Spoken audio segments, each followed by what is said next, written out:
First of all, I'd like to thank everybody for coming tonight. I'd especially like to thank Edmund for taking the time out of his busy professor's schedule to present to us. Thank you, Edmund.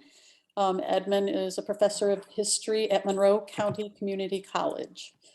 With that, I'm going to hand it over to you, Edmund, and I'm going to mute myself. Thank you, Benny. I just wanted to start off, first of all, just acknowledging the fact that we're giving this talk on the indigenous nations who lived in Michigan. And the best way to open that up would simply acknowledge the fact that the lands we are on right now historically belong to the Potawatomi people. It had been their homelands for centuries. And I think it's a gesture of respect and acknowledgement of what's gone on in the history of the Potawatomi and indigenous people across the United States of America. I also kind of purposely picked an orange shirt today just to at least draw some attention to the missing, murdered, and indigenous women and men, which is probably one of the biggest crises affecting Native people today.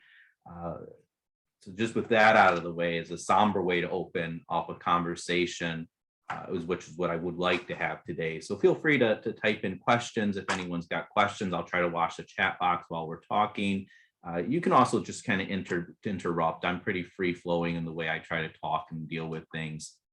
But what we're doing here today, it actually grew out of my own teaching. I teach a Michigan history course, and the Michigan history textbook gives one chapter to Native American history in Michigan. And, it acknowledges that things continue after colonization occurs in Michigan, but it doesn't give it as much attention. And one of the things I noticed with the book right away is there's a great deal of confusion about what peoples actually lived in and used the Great Lakes historically through to today. I've seen textbooks that claim that these are the ancestral homelands of the Sauk, the Huron, the Wendat, the Anishinaabe, the Ojibwe, the Chippewa. And in the years I've been teaching, I've never really gotten very clear answers on who was living here, when were they living here, where did they come from, did they leave? And so I thought I'd start trying to put that together at the same time the college began to work on drafting our own land acknowledgement. And so the goal for today's talk, what I'd like to just kind of cover very briefly, is identify the various nations that have lived and used in the lands we call Michigan today and are still here today despite Indian relocation policies. I also want to understand sort of generally, I don't want to drill down too much on any of this, but I do want to generally get into the issues of what really caused the dislocation, relocation, and even extermination of these nations. And then through that, I want to dispel some of the more prevalent myths about indigenous cultures and people. And I think at this moment it would be even good to point out some of the language I'm very purposely using. In the English language, people usually refer to Native nations as Indian tribes. And the word tribe tends to have negative connotations in the English language. So I'm going to be purposely using the word Indian nation to refer to the ethnic and cultural groups here today. And the second aspect of this, I think that'll come into the myths and should be clear by the end of this discussion, is that people often talk about the fact that Indians gave up the land to the colonists through treaties.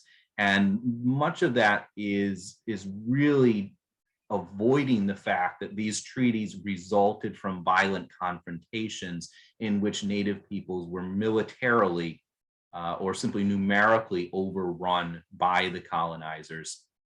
And so we want to focus on the fact that it's not that they gave up the land, it's not that they ceded the land, it's that there was a conquest of these native lands. And hopefully by the end of the talk, you can foster, or I will have fostered, hopefully, a little bit more curiosity and opportunity to learn. I have a bibliography I've put together for the talk today of books and primary records I've consulted. So if you're really interested in learning more about Native history, it's not a bad place to start. It's certainly not where you stop learning, though. And I thought we'd just start off because I have a group of people, and some of you folks I know, some of you I don't know, many of you are from the community. I thought it might be interesting to start thinking about what it is you already know about Native people and Native history. And, I might just open it up just for a minute or two, just to hear from people what is it that you know or don't know about natives that you might hope we at least delve into a little bit today? I may not get to it, but it's not bad to know what questions people have. I figure we got 30 people in the room, so I might get one of those situations where no one knows if they really want to talk or not. Edmund, I did have one guest say that they couldn't see the screen share. Is there anybody else who cannot see the shared screen? Let me fix that. I can see it. I just don't know. Oh, you could see it. Not everyone can Yes, see it. I can see it. Yeah. I had one person who couldn't. Okay. Well, there are our goals. Hopefully you can see that now. Yeah, thank you. Okay, good. And then again, I was going to go to what we can know. And since you've been a quiet group, I thought I'd run you through an exercise. I do this with my college students every year in American history. I ask them to picture a Native American just for a moment. And some of you are going to tilt the balance on this, but picture a Native American in your mind, get an image firmly launched. I oftentimes just have them even draw an image. And I won't necessarily poll this particular crowd, but I thought I'd just move to another image once you've got a chance to just shut your eyes, and if you're in a safe place to do that, and picture a Native American person. And invariably, when I ask my students to do this, I'll flip up this image.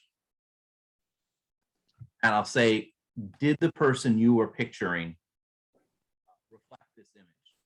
And invariably, 90% of the students, 95% of students will say yes. They either pictured a dark-skinned man dressed in leather breechcloth, carrying some kind of a weapon, a tomahawk, a spear, a knife, bow and arrow, or they picture a woman holding an infant. And the image they have of Native people is something that's really been grounded into their minds by Hollywood movies. And I think that's a good point to keep in mind, that most of what people, the average person, knows about Native persons really does come from, Graham was thinking of Wes Studi. Yeah, most of what we know does tend to come from Hollywood. It comes from television shows. It comes from books, oftentimes not written by people who have any real connection or contact with Native culture, Native people. What very rarely happens, and the one exception I get to this, is occasionally I have one student who says, I was picturing someone from India, not an Indian, because they're First Nations peoples, they're indigenous peoples, they're Native Americans. We don't call them Indians anymore. And the reality is that's never what Native people call themselves anyway. Neither Native Americans, First Nations, they always had a name for themselves, an autonym, a name by which they are known. And that is one of the reasons it's so confusing to figure out who lived in Michigan, because sometimes groups of people would refer to a particular group, not by the name they used themselves, but by the name their enemies gave them, that was then picked up by European powers and used. And so when we picture natives, very rarely will we picture anyone who is a modern day native, unless, and this is the exception I get the most often, a student actually knows someone who is indigenous or are themselves indigenous. And so, here we have a variety of people who are alive today or have just recently passed, including US soldiers who were killed in action in Iraq, astronauts, civil rights leaders, rock and roll musicians. Native Americans are all around us. And there's many people in this chat right now who are, I know, indigenous themselves. I think some people speaking in the background have even pointed out they're from the Ojibwa.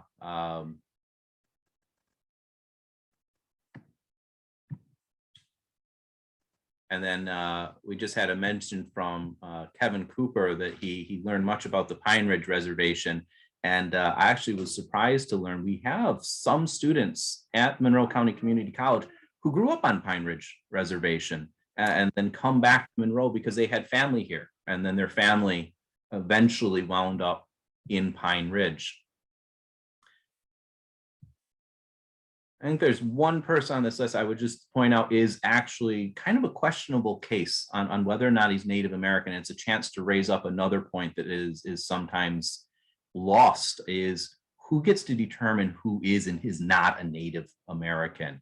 And Native American happens to be one of the only cultural groups where the United States government has really taken a stance on who is and is not a Native person, because Native people have signed treaties with the federal government. And that's led to a lot of tensions I think are going to come out in other talks in the future. But one of the people on this list I'm showing you is Jamie Oxidine. He is a member of the Lumbee, which is recognized as a tribal nation by the state of North Carolina. The federal government recognized them back in the 1950s or 1960s. However, several other nations, including the Choctaw Nation and the Cherokee Nation, have gone firmly on record to say they don't believe these people are natives. And it's an entire group of people, several hundreds, who claim Native ancestry, have been recognized by some governments, and have other Native groups saying they're not actually from a Native culture. They're a different group entirely, and should be treated that way. It's just an issue. Again, I'd like you to look into yourself, figure out what's going on there, try to make up your own mind, because it's a joke when you start talking to Native people that they eventually meet someone who says, oh, I'm Native, I'm descended from a Cherokee princess, which is a ridiculous statement, since the Cherokee did not have princesses. And if the Cherokee had as many princesses as I've met people who are descended from them, it must have been one really fantastically royal nation of people. So moving on from here, we have a couple of archaeological periods that I think just are useful to highlight something that I won't spend much time on, but is important. Most of the history of Native people is found in the archaeological record, not the historical record. You know, history, as weird as this might sound, doesn't start until there's written records. And while many Native peoples did develop written records and written languages, it doesn't always survive very well for historians. And so from my vantage point, not an expert in archaeology, I did want to mention that we are well aware of Native cultures living in what is today Michigan, going back at least 12,000 years to the Paleolithic era, the old Stone Age era, where there was a group of people called the Clovis people, who seem to have had even a few stone, you call them stone productive facilities, I guess is the easiest term to understand it, places where they were making stone weapons, hunting and gathering in the Great Lakes region. And they were even Native American civilizations that had developed advanced agriculture, probably starting with Hopewell culture that was in the region of South Ohio region. Had some contacts with the later culture called the Mississippians, the Fort Ancient, Oliver phase, Oneida phase. All of these phases of cultural development were most likely urban cultures, which means Native Americans are building cities in America. Some of these cities were bigger than London in the year 1200, having perhaps as many as 10,000 people living in the city of Cahokia, for example.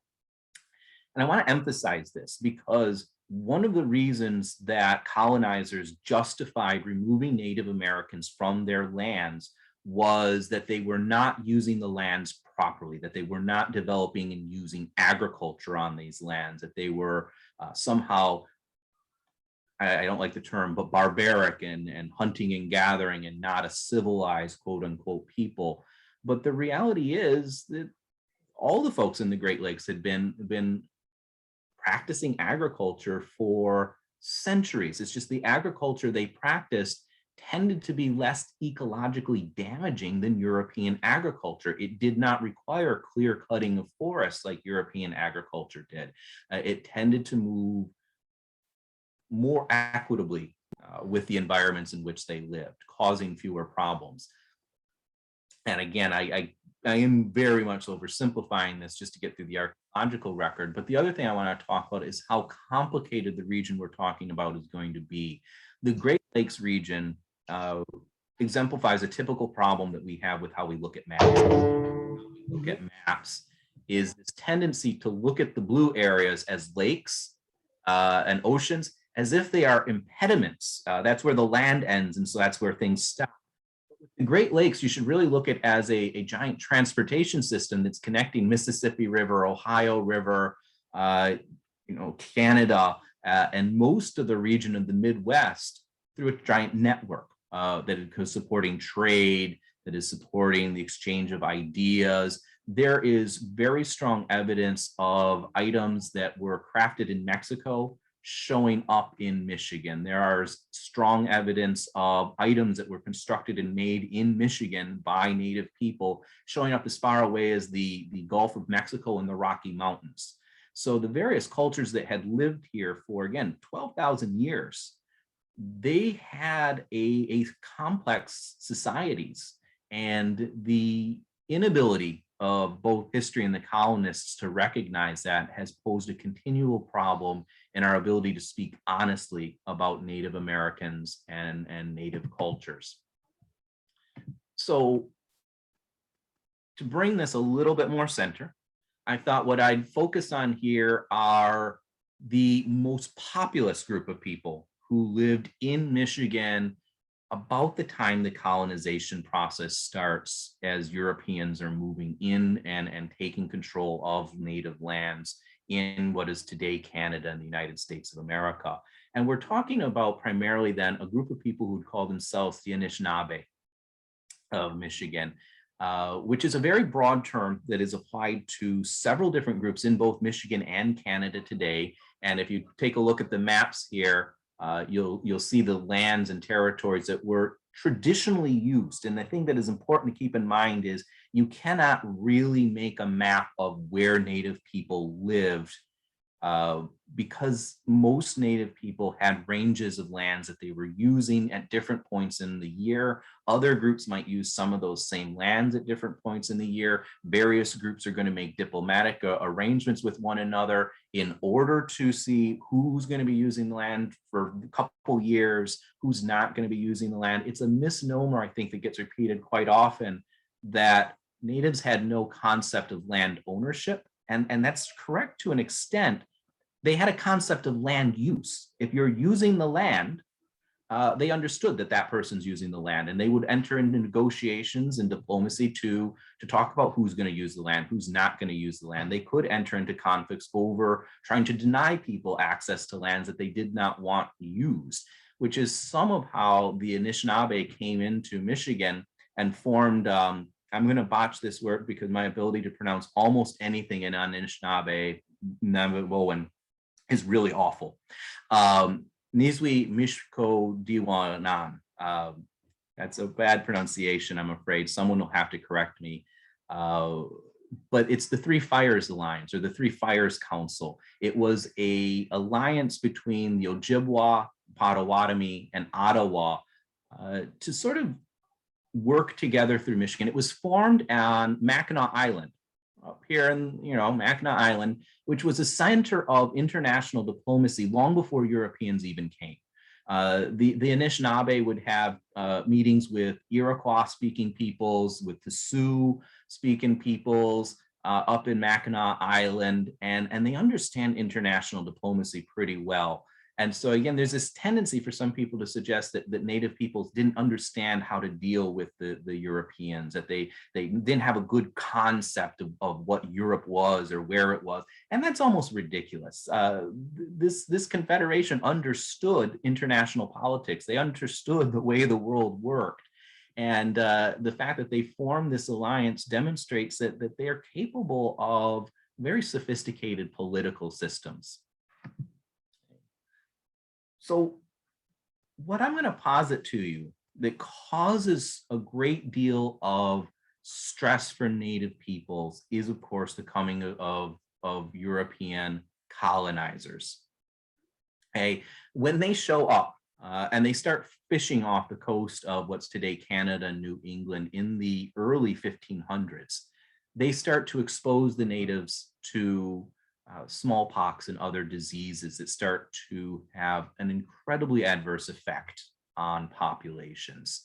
And then as they start to conduct trade with the natives, they're trading primarily for furs. I think that the fur trade is pretty well understood and talked about, at least in the high school history courses. And then if you don't know what's going on here, just understand that Europeans, because of their agricultural practices, they have completely eradicated most of the forests throughout Europe. They have led to the extinction of numerous fur-bearing animals in North America. I mean, the famous image of the British hunting foxes is somewhat ironic because Britain had hunted their foxes to extinction. They had to import them from other locations so that they could do their quintessential fox hunt. And so their goal with trade for the native people is to get a hold of furs. And this starts to cause incredible disruptions for Native American people, particularly as the British and French colonizers move into the regions of what's today Montreal, New England. You'll see that what happens is different groups of Native people will ally themselves to whichever European power is going to offer them the best deal. And I think, again, it's important to understand here, they're looking for the best deal. I've heard people quite frequently talk about how the island of Manhattan was sold for $50 worth of glass beads and animal furs and some whiskey and rifles. And I think that's a really ridiculous way to look at it, because again, to the Native opinion, what they were doing wasn't selling Manhattan, it was allowing someone to use the island temporarily in return for some trade goods that they didn't have access to. So, it's not that we're giving you the island and you can stay here forever and ever. It's, we understand you're going to use this island for a while, give us these things in return, and we're fine with that exchange. It was a good deal for the folks. It just turned out that that's not what the European were going to honor when that deal was made. So with the Beaver Wars here, what happens is going to really change even the way natives understood conflict. To put this in perspective, as they're competing with one another to get access to furs so that they can get access to the European trade goods that they want, their warfare shifts from a very low stakes form of confrontation to an almost genocidal conflict where they're egged on by the European powers. And I'll give you some context for this. The Native people were typically referred to as the Iroquois. The Haudenosaunee is what they call themselves. That's their autonym. They had been fighting wars that they called morning wars for centuries. The goal of these wars was that when they went into a conflict with another group of people, they might lose a warrior or two in a conflict, and that usually was enough to bring an end to a particular conflict. But then to show their mourning for the lost warrior, who they believed the loss of which diminish the entire people spiritually and diminish their ability to fulfill their spiritual missions to the nature and the land that they live on, they would then launch a sort of vengeance-fueled attack against their rivals, an attempt to capture people in order to replace those lost warriors. These people could be brought back to the Haudenosaunee villages, where sometimes they were tortured to death to show the vengeance and anger of the community, but sometimes, and just as often, they're going to be adopted into the community and treated as a family, as if they have replaced now the person who we were losing. They have filled the hole in our community. But what will happen here is that the Iroquois Confederation begins to wipe out entire communities of people, entire villages, in an effort to get control of all of the fur trade in the Great Lakes region. So what's happening here is that really the European effort to make profit and put profit ahead of people is going to start to affect the way that natives understood trade, their relationship with the land, and even their relationship with their own neighbors. I'm hoping I'm not simplifying this too much. I think this is always the problem historians run into, is trying to keep things simple enough that you can follow a story, and a story that's going to stretch across several hundred years at a time, sometimes several thousand years at a time, but not make it so complex that I lose people too. So if I found like I'm overgeneralizing and getting something wrong, shoot out, let me know. I don't want to make errors in my effort to just sort of get through the narrative and lay out the big picture of what's going on here. But what essentially follows during these Beaver Wars, these conflicts started as the Haudenosaunee are attempting to monopolize fur trade with their British allies, is they begin to attack Native American groups who are allied to the French and doing trade with the French. This is going to lead a group of peoples who were living in what was Canada on the east side of Lake Huron to form what's called the Wendat Confederation. These folks were Iroquois-speaking people. They spoke the same language group of the Iroquois themselves. And as they were attacked, one particular group of people joined with another group of people after the refugees fled and joined with another group. And then another group would join with them when they were attacked by the Haudenosaunee. And then they would be attacked by the Haudenosaunee as well. And they would flee, and the refugees would go to another group. And eventually they start forming a confederation that they called the Wendat Confederation.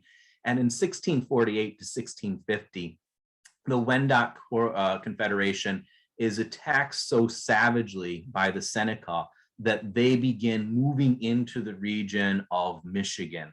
They're even welcomed by the Potawatomi people, who had previously had conflicts with the Wendat Confederation, or at least members of what was the Wendat Confederation. Likewise, another group of people who I'm often told had lived historically in Michigan, they're usually called the Sauk and Fox, but they call themselves the Othakiwa and the Meskwaki.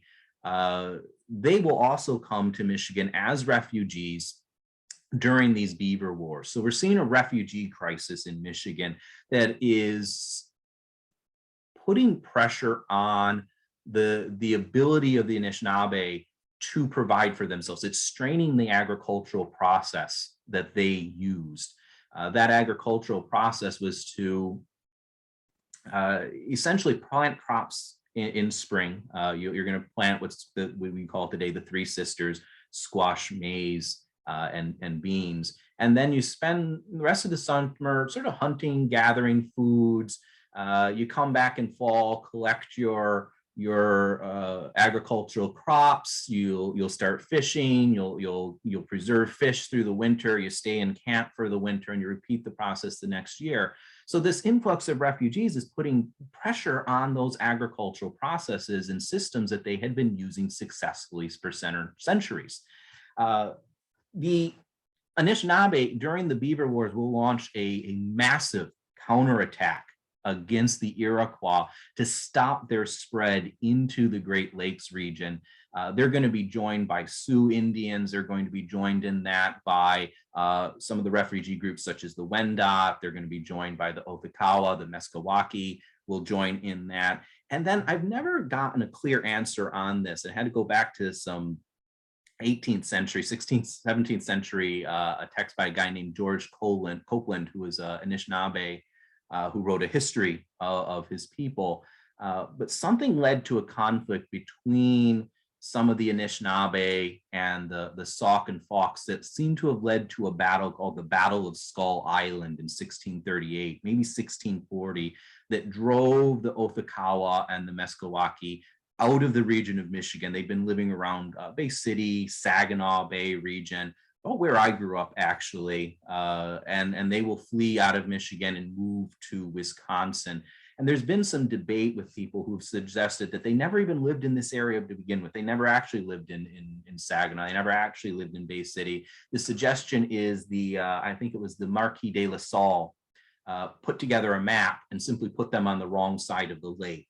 But that's an interpretation that tends to come from Europeans and people who are looking at what the written word and the written records say, and saying the written records don't seem to support this. The archaeological record doesn't seem to support this. But when you talk to Anishinaabe and you hear firsthand accounts from George Copeland that this conflict did occur, I'm going to tend to agree with the people who say we were there and we did see it with our own eyes. And so what'll happen is we need to put the rest of this into the context of that history you probably all remember from the American Revolutionary War class. You took it someplace in your life. Maybe this was 8th grade, maybe this was a college class you took, but you'll recall that there had been the 7 Years' War. And the 7 Years' War were usually taught in the classroom, right? Starts when George Washington leads an expeditionary force into the Ohio River Valley to dislodge the French from the region.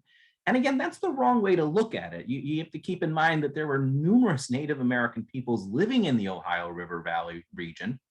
And what George Washington is trying to do is use the Mingo Indians and his military force to push out the Indians who have been allied to the French.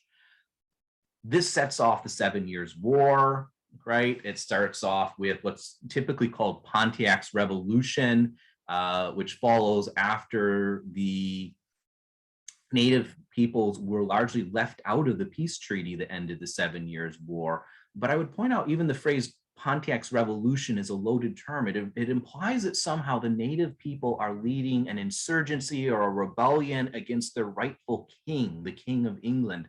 And again, that's just not accurate. Their lands are being invaded. These are defensive wars. Had they been successful, they would have been known as the Wars of Independence that secured their freedom against Britain and French and American colonists who were trying to take their lands.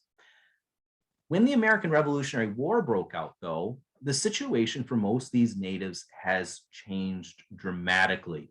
The French are driven out of Canada at the end of the 7 Years' War, which means that the Native American tribes and nations that had formed diplomatic relations with the French and would be able to use the French to sort of triangulate against the British or vice versa by playing the British and French off against one another, they've lost that diplomatic edge that they had long had. And so they were now stuck working primarily with the British government. And many of them had come to the conclusion that the British government is hostile to their needs. During the 7 Years' War, the British government had attempted to spread smallpox amongst Native American populations. You know, I'm just catching here, Nate Spur is pointing out that the Constitution of the United States of America was based largely on the Iroquois Confederacy's Constitution. And that's actually a great point to make, just to back up the idea that these are folks who have a firm understanding of international politics, a firm understanding of government and political theory. And in fact, yes, Ben Franklin said that he was inspired by the Haudenosaunee Constitution when he was coming up with the Albany Plan, which basically becomes the sort of foundational plan for the US Constitution as it exists today, with its separation of powers, its 3 branches of government.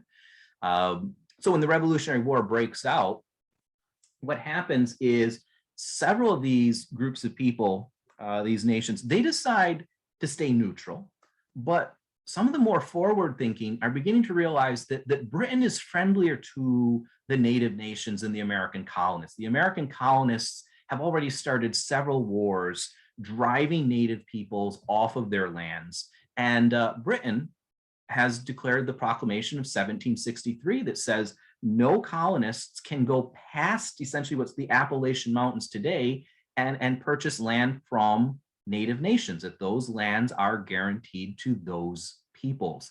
So they decide maybe siding with Britain would be a good idea. And of course, we know that what ends up happening is during the American Revolutionary War, the British are defeated and George Washington attacks many native settlements, many native villages to drive people off the lands that they have been living on. 2 more groups of people then will join our refugee list that are going to flee into the Great Lakes region. The Kickapawa, often known as the Kickapoo, and the Lenape, often called the Delaware today. And when they come into this region, the treaty that ends the American Revolutionary War sees Britain say that we are ceding all of our land claims west of the Mississippi River and south, between the Appalachian Mountains and the Mississippi River, and south of what is Canada. Britain's never quite clear on exactly what they think south of Canada is, where they draw that line. And they do refuse to leave the forts that are in Mackinac and Detroit. But the natives were left out of that treaty completely, and they certainly were not ceding any of their lands. So they begin to see a confederation forming under a chief named Chief Little Turtle. And Chief Little Turtle puts together a fairly large confederation of native nations that have all agreed it's time to defend these lands, do the best we can. There's going to even be a much more famous, for most folks who've heard of the warrior and political leader Tecumseh. Tecumseh would be fighting as a very young man in Little Turtle's confederation. They managed to defeat 2 United States armies, 2 US armies that are invading their lands and trying to drive them away. Finally, George Washington will appoint a man, you all know his name, Mad Anthony Wayne, General Mad Anthony Wayne, to come into the region. And Mad Anthony Wayne does end up eventually defeating Chief Little Turtle's confederation, which had extended so far from Great Lakes that it extended all the way down into the southern region of what's today the United States of America, with Choctaw and Chickasaw warriors coming and lending their support to this confederation. Again, the emphasis on international cooperation. And yes, Robin Smith, you're absolutely right. Wayne State University is named after the man who took this land from these people. And I think there's something problematic in there that we do need to confront as the nation's starting to talk about, should we keep up monuments to Confederate generals? Should we have Native American mascots at schools? You know, what do we do with places like Wayne State University that are named after generals who participated in what can at best be described as ethnic cleansing campaigns? And again, I don't want to turn this conversation too much in that political direction, but I think these are the kind of conversations we need to have much more of and speak much more honestly about it. And maybe we'll come back to this. What happens after the Battle of Fallen Timbers and the defeat of Little Turtle's Confederation is that the natives are confronted with the Treaty of Greenville. This is going to force a cession of lands, which is going to be a very narrow cession of what's today Michigan. And while many of Little Turtle's followers are going to leave and go west of the Mississippi River to get away from the colonizers, get away from this invasion of their lands, this is where the Shawnee Tecumseh and his brother Tenskwatawa begin to enter into an effort to build a coalition, a confederation, to make a last stand in many ways, and quite literally for Tecumseh, to resist the encroachment of their lands and territories. And there's an interesting alliance. A new book has just come out about this alliance. It talks more about Tenskwatawa's position in this, because he had become a kind of prophet for Native American peoples. He'd had a very troubled early life. I won't get into all of the details. He ended up had very, very little skill, we're told, with bow and arrow or traditional skills that many of his people had. He wasn't taught how to fight by his brothers who didn't think he was ready to do it. He wound up even blinding himself in one eye, loses his parents very early to violence caused by these warfare. And then he has a vision. And in his vision, he is told by the spirit of life, he says, that if his peoples would give up the tools and bad habits they've been learning from the Europeans and try to get back to living the way they used to live before, then they would be infused with spirit and they would be able to drive the invaders back into the seas.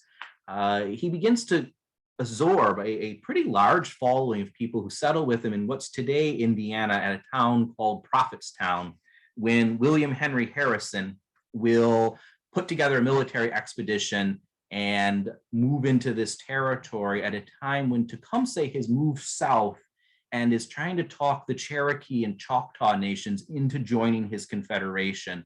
The Cherokee will largely reject him, suggesting that they have taken up farming, they have written constitutions, they're building villages, and they're pretty confident that this United States of America is going to let them continue to live on their ancestral lands. And they're of course wrong, because in just 20 years, they will be removed and placed on the Trail of Tears, which to natives is usually referred to as the Trail of Death, because it kills 25% of the people who were put upon it as they're relocated west of the Mississippi River to lands that would not support agriculture or even begin to support a hunting gathering lifestyle that would support their population. So Tenskwatawa is in Prophetstown. Here the record's a little unclear. Some people suggest he decides to attack the American army in a surprise attack, which fails. Other people argue the American army launches a surprise attack shortly before dawn that took his people unaware and led to a pretty violent conflict in which I believe about unknown number of his followers die. Some people have suggested it's in the 40s. Some people have suggested it's in the 80s. They put up a very good fight. US casualties are well into the 200 range. And what I can guess, just from what I know about history, is William Henry Harrison's getting ready to launch a surprise attack against Prophetstown. And most likely, Teng Swadenblan knew he was coming, and they tried to ambush this surprise attack. I mean, surprise attacks would be quite common for the US military, particularly when they're attacking a place that had women and children. They would try to claim, particularly George Custer often claimed, that by surprise attacking villages filled with women and children just before dawn, people wouldn't put up much of a fight and you could reduce the number of casualties. I've spoken to people who are Marine Corps officers today who would say that just doesn't work. That's not how militaries operate. You can't reduce casualties in a military operation, period. No matter how you try to structure it, you should know you're going to go into a civilian center, you will be killing innocent women and children, which is, of course, what happens here. Tecumseh then essentially begins launching a series of attacks up and down the Ohio River coast, attacking American settlements, attacking American supply outposts. And then this sort of spreads into America's declaration of war against Great Britain, because one of the complaints the United States has against Great Britain is that Great Britain had been supporting Tecumseh and his confederation, doing trade with them, providing them with weapons. And, you know, we're all from Monroe. And I think I just saw Scott Bentley from the National Park Service join in here. I'm not sure if he was or not. But the Battle of the River Raisin plays into this conflict as well. And in the end, the Native American nations and Britain both lose, but the Native American peoples lose far more than Britain. To Britain, this was not a great loss. They're much more focused on their fights against Napoleon Bonaparte at this moment in history. But after the death of Tecumseh during the War of 1812, most of his people now are going to admit we're going to have to move west of the Mississippi River. We're going to lose our lands. Those people who remain end up signing treaty after treaty as a defeated people, a people who have resisted as long as they could through their military strength. And now the best they can do is try to eke out a deal with a nation that refuses to honor those deals, coming back continually to demand more and more lands from them. And you can just see the progression of treaties here. I'm not sure how big this is going to appear on anyone's screen, but you start to see the Treaty of Detroit in 1807, yielding the territories over here, which include Monroe today. The Treaty of Maumee had actually given up most of the Ohio River Valley and gives up this little section of, I guess it's an orangish color down here. The Treaty of Saginaw, the Treaty of Chicago, and eventually even the Upper Peninsula is taken with several treaties. These last couple treaties I wanted to mention, though, the treaties that give up essentially what we would consider the upper half of the Lower Peninsula and the Upper Peninsula. These were treaties that basically took land from the native people once the fur trade started to become unprofitable. I mean, even as early as the Beaver Wars, the near extermination of beaver in some locations of Canada and the Ohio River Valley had sort of exacerbated the tensions that led to the Beaver Wars. But by the 1800s, with the beaver nearly gone, the white-tailed deer, greatly reduced in numbers, the fur industry was struggling. And what the fur industry did, particularly the American Fur Company did, was it shifted into lumbering. And they wanted the lumberlands and the forests, the old growth forests of Michigan. And so they put pressure on the US government to get the nations of Michigan, non-Anishinaabe nations, to give up that territory of Michigan so they could get that timber. And this is going to lead to another series of just outrageous behaviors as Native Americans are manipulated, swindled, and outright murdered to get a hold of those lands. And then once copper and iron were discovered in the Upper Peninsula, likewise, some of the same people who were involved in the timber industry then pushed for several more treaties in order to get the ore resources in the Upper Peninsula. And the US signed several more treaties with Britain and a few other nations in Upper Peninsula, simply to resolve who was on which side of the Canadian border, which brings up maybe the last point here I wanted to make sure I make, which is that when you actually look at the Anishinaabe people, they're spread all around the Great Lakes. They're in Canada, they're in the United States of America, because those things didn't exist when they lived here. We sort of enforced artificial lines and boundaries on these people, which is continuing to interfere with their course of life today. There are still Native American peoples. You'll occasionally hear a lawsuit or an arrest of a group of people who are trying to simply cross a border that their people have been crossing for hundreds, if not thousands of years. And suddenly they're being told, oh, you can't cross that border, you're trying to illegally immigrate. And the irony, of course, isn't lost on the folks who are essentially at the mercy of a group of people who immigrated into their own lands and took control of them. And so I think that's me covering. It took me a little longer than I had originally planned or practiced, but that's largely what I wanted to kind of just clarify and discuss here today. And then in terms of follow-up, if there were questions, I saw there were a number of comments. I tried to respond as they were coming, but they came a little faster than I could talk and read at the same time. So were there any more questions, comments? I also encourage people, if you want to follow up, my email address is here. I'm going to send a bibliography of materials I used to research this, and we'll try to post that and share that with the video as well. But I do thank folks for their time. Was there anything else that we wanted to address? Does anybody have any questions? You can either raise your hand or go ahead and turn your mic off and ask Edmund. Oh, we have a couple of new responses down here. Oh, Katie Beth says thank you. Lisa Norton. Does anybody have a question or a comment that they would like to make? I just want to thank Edmund. It was a terrific presentation. I appreciate all of it. Thank you very much. Thank you. And if anybody would like the link to this recording, or you would like me to send Edmund's bibliography to you, I am typing my email address in the chat, and that is Penny Dorsey, that's PennyDorcey at monroeccc.edu. Or you can email Edmund and he can contact me as well. Yeah, or I'll just send it to you directly. It's a continual work in process. As I try to fill in holes and correct my knowledge. I'm not an expert on Native American history. This is something I've thrown myself into really in the last 10 years, just because my own family history. My great-grandfather grew up in Saguenay. Well, didn't grow up in Saguenay. My great-grandfather was born in Saguenay. My great-great-grandfather moved there and had been in an Anishinaabe village for years. And my grandfathers had a pretty strong friendship with the people. I'd like to think growing up, as I get older and older and think more and more about this, I find that more and more of a problematic claim, because of course they were on lands that were never theirs to begin with, regardless of how well they may have gotten along with the folks then. So that is what that is.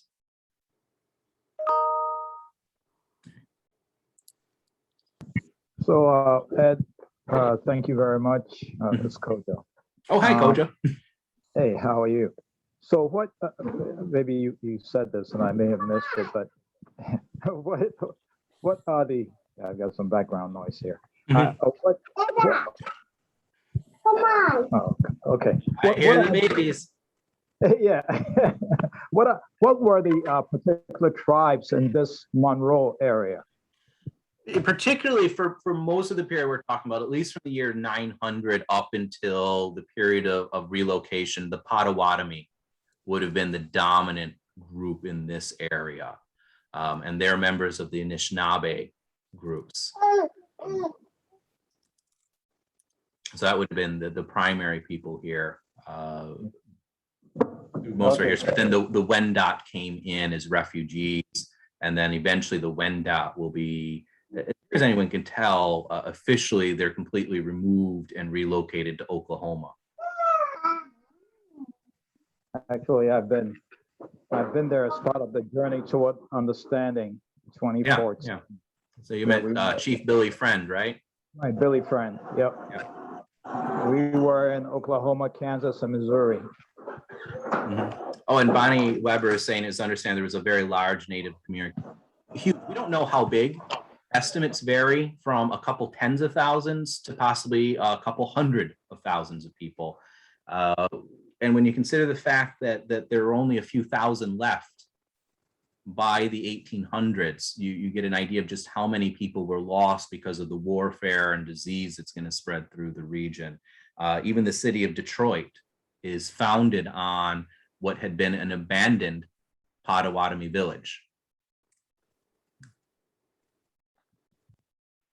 So if there are any other questions or comments, I'm happy to stay and talk. I have Anything about the Andertons in my research? No, Graham, I have not.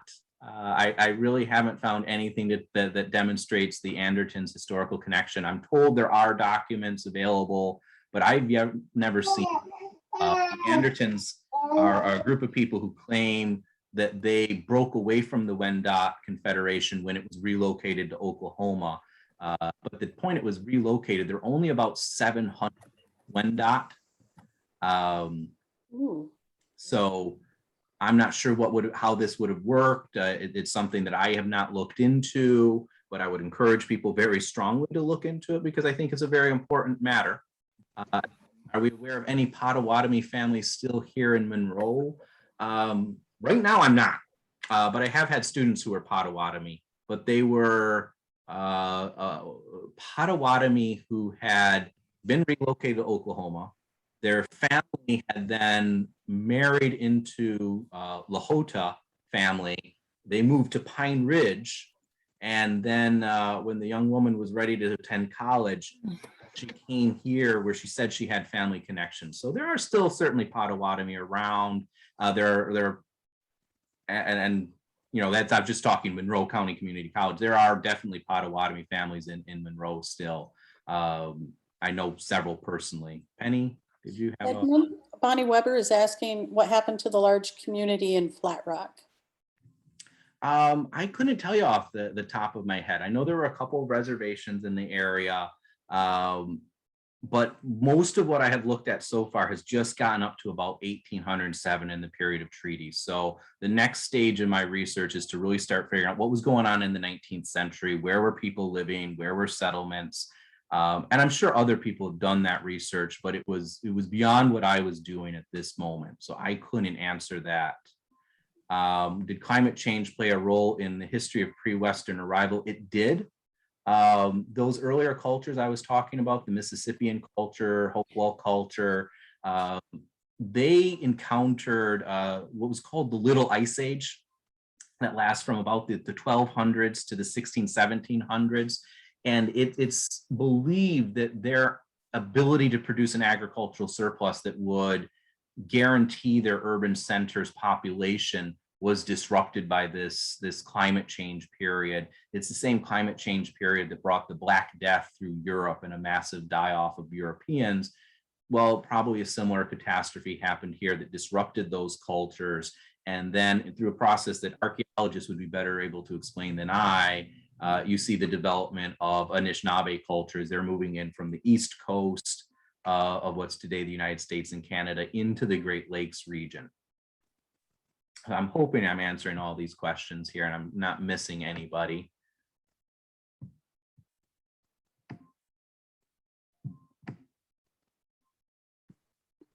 It looks like you've gotten them all, so wait a minute. I might have a book title for you, Edmund.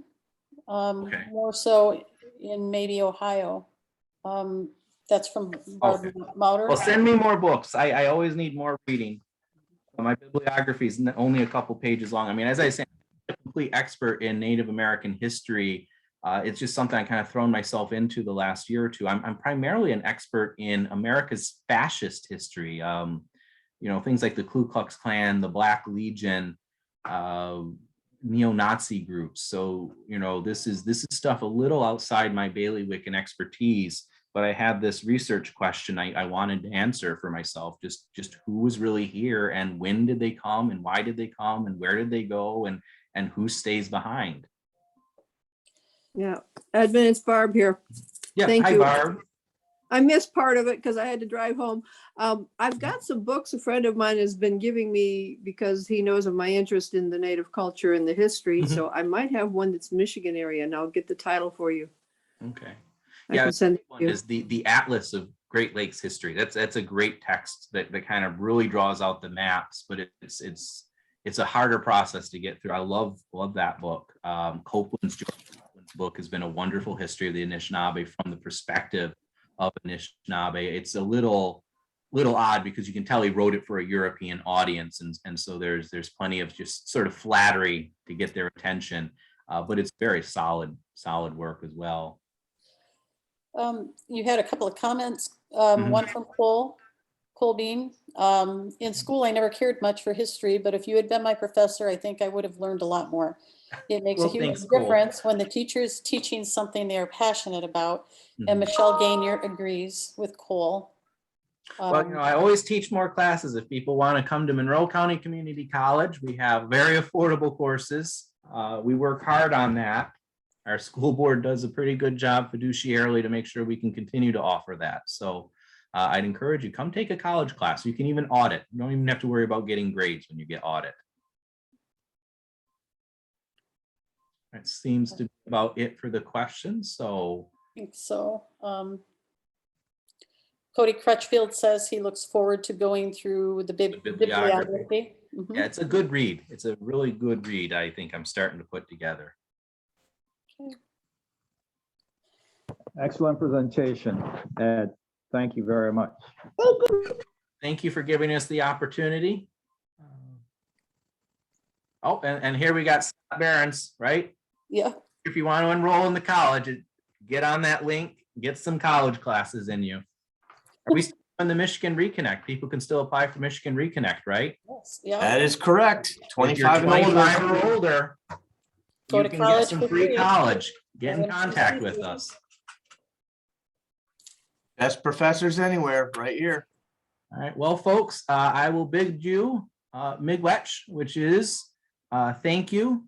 However, and I think this is fantastic, and someone might have to confirm this for me. I was talking to a native speaker and he says miigwech is usually used as thank you, but what it really means is we're done now. And it's what people used to say, because native culture doesn't contemplate the sense of your time is valuable. Thank you for giving me your time. So you wouldn't say that because we're all friends, we're all equal, we're all sharing together. We don't need to say that to one another. And so what the natives would do when they were done trading with Europeans is they didn't say thank you for the trade. I mean, it was a trade. We all got what we wanted out of it. Let's go away. So they would just say, we're done now. And Europeans took that to mean thank you. And it has since been used in this way. And I had this told me from a Potawatomi from Missouri who was a language teacher. So I think he's right. But I always thought that was a fascinating thing just to learn. And if I'm wrong, please tell me I'm wrong because it's such a good all the time. But again, I don't speak the language terribly well other than sitting outside an Anishinaabe classroom at CMU. And I don't think I picked up a darn thing listening to that class for 2 years while I was teaching there. So thank you. Professor, that's kind of Attention consistent and with, help. we don't say goodbye. It's Yeah. see you later. Mhm. Bumapie, like there's no word for goodbye. Yeah. Okay. I don't know who said that, but thank you. Oh, that was Matt Kerr. Nasper. Oh, okay. Okay. Thank you very much, man. Okay, if we don't have any more questions, then we're at 6:31 and I promise try not to keep you more than an hour. Thank you so much, Edmund. Thank This you. was very interesting, very enlightening, and we hope to see you all next week. We have a Journey to Understanding with Scott Bentley next week on the 10th at 11 o'clock in the morning. If you can join us, and that is posted on Facebook as well as on our college website and in the newspaper. And if you are not on my email list for these talks, if you put your email in the chat room, I'll make sure that we get you on there, and you'll get an email about the events, a poster with the events for the month. Thank you, Edmund. Thank you all. I really appreciate your time. Thank you, and thank you all for joining us. All have a good evening. Miigwech even. See you next week.